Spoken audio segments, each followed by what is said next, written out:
Agora, eu queria te ouvir, Rafael, porque tem também uma regra aí na 926 sobre suavizando a questão dos requisitos de habilitação. Queria ouvir um pouquinho qual é a tua avaliação disso.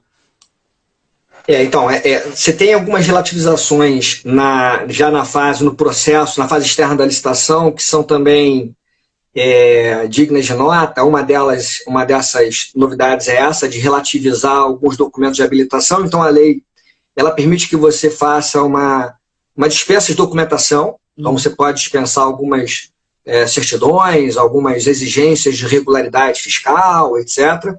O que a lei não permite, e aí me parece que ela foi bem ao fazer essa ressalva, ela não permite que você abra mão da comprovação da habilitação com a Seguridade Social. A regularização com a Seguridade Social ela é uma imposição constitucional, né? Então, isso realmente, acho que o legislador, se abrisse mão disso, certamente abriria aí uma margem de discussão para a inconstitucionalidade. E também não abre mão daquela outra exigência que também teria algum fundamento indireto na Constituição, que é do artigo 7º, 33, né, que você não pode ser trabalhador menor de idade em situação irregular. Mas essa última exigência, cá entre nós, na prática, para quem lida com licitação, é um papel que ele vai lá, declara, assina e entrega, né? Acho que a certidão com a Seguridade Social é uma exigência talvez mais robusta, essa não é ressalvada. Agora, as demais exigências de habilitação, o legislador abre mão, o legislador admite que se abra mão dessas demais exigências para também evitar que você inviabilize a contratação. E nesse caso, o legislador ele tomou uma precaução. Ele deixou claro, uma espécie de parâmetro, ele falou, olha, quando houver alguma restrição, como fala aqui na legislação, estou lendo aqui a lei, uma eventual restrição de fornecedores ou prestadores de serviços. Então, de novo, o que você falou, a questão da justificativa ou justificação. Quer dizer, a autoridade administrativa, para abrir mão de exigências de habilitação, ela vai ter que justificar muito bem, né, no processo de contratação pública, no processo administrativo, porque ela está abrindo mão daquelas exigências de habilitação. Quer dizer, o legislador ele não abre automaticamente, genericamente, mão dessas exigências. Ele permite que elas sejam afastadas ou relativizadas quando houver uma restrição de fornecedor no mercado, e aí, como você só tem poucos fornecedores, se você afastar esses fornecedores por alguma restrição formal de habilitação, você inviabilizaria a própria contratação. Então, o legislador abre a possibilidade para que você relativize isso. E aí, Vanice, só fazendo aqui um histórico, a gente lá na Procuradoria tem algumas manifestações envolvendo casos semelhantes, fora desse período de coronavírus, e outras procuradorias eu sei que também tem isso, mesmo com fundamento na Lei 8666 de 93, que só relativiza eventualmente documentos de habilitação muito excepcionalmente, quando é um convite, contratações de pequeno valor, etc. Nós temos algumas manifestações jurídicas de advocacias públicas Brasil afora que admitem relativizações de algumas exigências de habilitação em contratações emergenciais. Ou em situações até também justificadas de inexigibilidade de licitação, especialmente quando você só tem um fornecedor. Então, invariavelmente, você está lá no seu dia a dia com o procurador, eu com o procurador, e vem lá a consulta. Doutora, só tem uma empresa que fornece. Tudo bem, inexigibilidade de licitação, artigo 25, inciso 1 da lei de licitação. Problema, doutora, ela tem um problema fiscal, ela tem uma situação irregular aqui no fisco, alguma certidão aqui não está legal. Se você diz não contrata, não tem outra empresa que vai fornecer. Então você fica ali naquela escolha de Sofia. E aí? Relativizando eventualmente algumas exigências formais para viabilizar, no final das contas, a contratação e o atendimento de um interesse que naquele momento vai prevalecer. Então essas relativizações de habilitação, elas já eram ali experimentadas em casos extremos, e via parecer, via decisão de órgão de controle, e que agora o legislador, de maneira mais genérica e abstrata, portanto, vai reconhecer essa possibilidade de relativização, especialmente nesse momento extremo. Agora eu vou fazer uma pergunta com maldade, Rafael. Assim, pelo menos eu confesso em público, né? Então, porque eu estava imaginando, ok, há um sistema com abertura para maior confiança, é uma questão de justificação. Mas será que a gente pode pensar em estabelecer via algum ato normativo? Aí teríamos que pensar melhor quem seria o o competente para a edição de um ato dessa natureza, mas a gente dizer, por exemplo, que presume-se a limitação no universo de fornecedores que autorize a flexibilização da habilitação quando não tivermos mais do que X fornecedores? Você acha que isso seria, em tese, possível? Volto a dizer, a pergunta é com maldade, porque eu não combinei antes, quando estou colocando o professor Rafael assim ao vivo. Quem sabe faz ao vivo, né? Botando ali arrascado. Não, mas olha, Valícia, eu acho assim, acho que dá para pensar numa possibilidade sim. Veja que a própria lei 13.979, ela traz presunções para dar segurança e viabilizar a celeridade na contratação. Então ela presume-se a situação de emergência, presume-se isso, aquilo outro. Tem as presunções lá no artigo 4º. Eu já visualizei decreto do Estado do Rio de Janeiro que ampliou um pouquinho algumas presunções. Trouxe lá uma ampliação dessa presunção em alguma normativa específica do Estado do Rio de Janeiro. Eu acho que a gente poderia ampliar essas presunções para dar segurança e uniformizar, né, a atuação daquele ente federado, nas suas diversas secretarias ou ministérios. A minha dúvida só seria quem teria essa competência realmente para trazer a presunção de cumprimento dessa exigência. Eu acho que se vem numa lei federal / nacional, a discussão ela perde um pouco de força porque a União Federal ela traz normas gerais em matéria de licitação e contratação. Quando vem o Estado ou o município com uma espécie de presunção nesse momento, até acho que dá para justificar essa atuação legislativa ou normativa, seja lei, seja decreto regulamentado do Estado ou do município, se a gente tratar essa hipótese como uma hipótese não de dispensa propriamente dita de uma exigência da lei nacional, não de uma dispensa de documentação da legislação nacional, mas a forma pela qual nós vamos efetivar aquela dispensa. Então, a gente poderia encarar essa norma como uma norma mais procedimental, e aí talvez abrir essa competência, né? O que eu estava me passando pela cabeça, estou aproveitando para discutir aqui um pouquinho com o Rafael, né? Que afinal, quem parte não fica com a melhor parte, ou é burro não entende da arte, né? Mas, assim, talvez e depois a gente vai para outro ponto, mas talvez uma justificativa pudesse ser, quer dizer, a rigor a lei estabelece a hipótese de fuga do requisito de habilitação, né? Desde que você não tenha fornecedores suficientes, etc, etc. E aí o que a gente estaria fazendo era uma enunciação em caráter mais genérico da situação de fato que permitiria reconhecer esta hipótese que a MP prevê. Fica aí como sugestão para vocês que são de advocacia pública, pensem aí, nós estamos pensando de cá. Né? Mas, prosseguindo aqui, Rafael, porque eu tenho que controlar o tempo, porque o Instagram derruba a live com mais de 1 hora. E se ele derrubar a live, eu perco a possibilidade de salvar.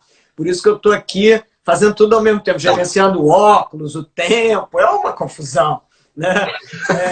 Mas queria te ouvir sobre a questão, quer dizer, tem uma disciplina também um pouco diferente sobre a questão dos prazos de contratação. Contratações que sejam feitas aí com base na própria MP 926. Eu queria te ouvir um pouco sobre isso. Aí nesse caso, eu acho que também foi uma grande novidade em relação ao modelo tradicional. Né? No modelo tradicional, que eu chamo é a legislação ordinária, a Lei 8.666, a lei que trata de situações normais. A Lei 8.666 ela traz a contratação emergencial no artigo 24, inciso 4, e ela estabelece um prazo muito rígido, de 6 meses, e diz que esse prazo é improrrogável. Você até pode prorrogar dentro de 6 meses, mas pela literalidade você não poderia ultrapassar os 6 meses. É verdade que na doutrina você tem grandes autores, por exemplo, o próprio professor Marçal Justen Filho, grandes autores que relativizam essa interpretação literal e formalista do artigo 24, inciso 4, porque na situação concreta, aquela emergência pode perdurar para além de 6 meses, isso poderia, então, justificar uma flexibilização da literalidade da norma para se admitir uma prorrogação para além de 6 meses naquela contratação emergencial do 24, inciso 4 da Lei 8.666. O que fez o legislador essa Lei 13.979, especialmente a medida provisória, né, 926? Permitiu que esse prazo fosse superior a 6 meses. Ou seja, na verdade, estabeleceu lá no artigo 4º, artigo 4º-H, esse prazo de até 6 meses como um padrão, então claramente inspirado no artigo 24, inciso 4, e a inovação foi que esse prazo poderia ser prorrogado por períodos sucessivos. Essa é a grande novidade. Então, depois de fixar o prazo tradicional de 6 meses, admitiu, flexibilizando aquela vedação de improrrogabilidade, ou vedação de prorrogabilidade, melhor dizendo, admitiu prorrogações sucessivas. De alguma maneira, digamos assim, ratificando ou internalizando no campo da lei aquilo que alguns autores, na doutrina, né, alguns autores já defendiam. E mais importante do que isso, que a opção do legislador foi que essas prorrogações sucessivas seriam feitas, se justificadas, mais uma vez a ideia de justificação, com um limite que seria o limite da própria pandemia. Aliás, a própria lei 13.979 é uma lei temporária, né? Ela é uma lei que ela própria confessa, ela própria diz que vai perdurar, vai surtir efeitos enquanto perdurar a pandemia. A única exceção é justamente essa do contrato temporário, que pode ter eventualmente um prazo já fixado e eventualmente terminada a pandemia, o contrato pode permanecer em vigor até o final do seu prazo inicialmente estabelecido. Mas o fato é que essa é uma grande novidade, essa possibilidade de prorrogações sucessivas de contratos emergenciais. Cá entre nós, como eu disse, na prática, no campo doutrinário pelo menos, você já tinha uma parcela da doutrina que sustentava que mesmo com aquela vedação de prorrogação para além de 6 meses, na Lei 8.666, mesmo assim já se poderia excepcionalmente fazer prorrogações. Porque senão, no caso concreto, a gente sabe como é que funciona, né? No caso concreto, como é que funciona? Então, você bem prorroga aquele contrato emergencial ultrapassando o período de 6 meses, ou bem você faz uma nova contratação emergencial. E nessa nova contratação emergencial, eventualmente você contrata a mesma empresa. No final das contas, dá no mesmo. Ah, mas Rafael, quando você prorroga é a mesma empresa com certeza. Quando você faz uma nova contratação emergencial, pode ser outra. Mas a rigor, em termos práticos, geralmente quando você vai prorrogar um contrato, você tem que fazer pesquisa de mercado. Para saber se aquele valor ainda está atualizado, né, dá o melhor valor. Então, a opção pela prorrogação dependeria de uma estimativa de preço. O que também seria exigida para a contratação emergencial. E no final você pode contratar a mesma empresa. Então, digamos assim, o legislador ele acabou internalizando aquilo que alguns autores já admitiam e alguns órgãos de controle já relativizavam também, especialmente órgãos de controle interno. E a boa e velha discussão, Rafael, sobre se cabe a prorrogação uma vez que o contrato se tenha expirado, porque isso certamente vai acontecer, né? Já acontecia no regime ordinário dos contratos de prestação de serviço continuado, isso vai acontecer e o argumento vai ser não deu para prorrogar porque eu estava cuidando da pandemia. Como é que você vê essa questão nesse contexto de agora? Olha, Vanessa, aí dá arrepio, né? Porque assim, a gente lida com isso todo dia, né? Quer dizer, em situações normais, nós já temos esse problema. E existem saídas, digamos assim, para tentar evitar que isso aconteça. Mas se acontecer essa hipótese concreta de um contrato ter seu prazo de vigência encerrado, emergencial, e você não poder prorrogar porque o contrato é extinto, o que a gente faria? Eu acho, assim, sinceramente, cá entre nós aqui, com nossos ouvintes aí que podem também questionar isso, mas eu acho o seguinte, que ainda que você vá por essa interpretação de que você não pode prorrogar aquilo que não mais existe, porque o contrato expirou, não houve a publicação da autorização da prorrogação dentro do prazo de vigência.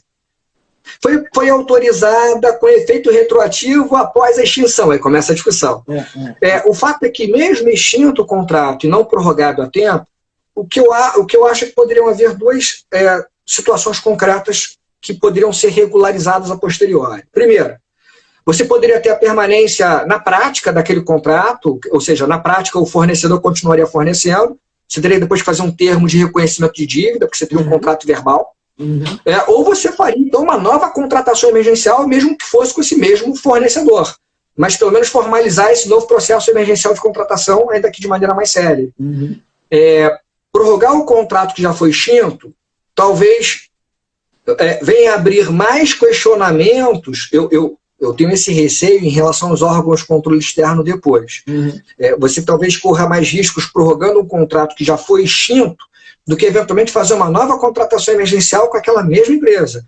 Ou, eventualmente, mesmo contrato verbal, reconhecendo a dívida, apurando eventuais responsabilidades ou justificativas pelo modo daquele contrato emergencial continuar sendo executado mesmo com o seu prazo de vigência expirado. Mas essa é uma solução que o legislador não resolveu, Vinícius. O legislador, para mim, não foi muito claro em relação a essa hipótese. Então está em aberto ainda. Eu vou concordar aí com a sua posição mais cautelosa, porque eu acho que alguma coisa que a gente vai ter que ter na cabeça também, especialmente os agentes públicos que vão executar tudo isso, é que a gente também não pode vulgarizar por demais o argumento da emergência, né? Era pandemia, então vale tudo, igual na música do Tim Maia. Também não é assim, né? Então, que em tese você não deve poder prorrogar contratos extintos, já se sabia de muito tempo, isso não é novidade nenhuma, não foi alguma coisa que surgiu com a pandemia, né? Então eu acho que os agentes públicos que vão operar nesse cenário, eles têm que ter um pouco esse cuidado. Ok, a lei flexibiliza, agora também não vamos esticar demais a corda, né?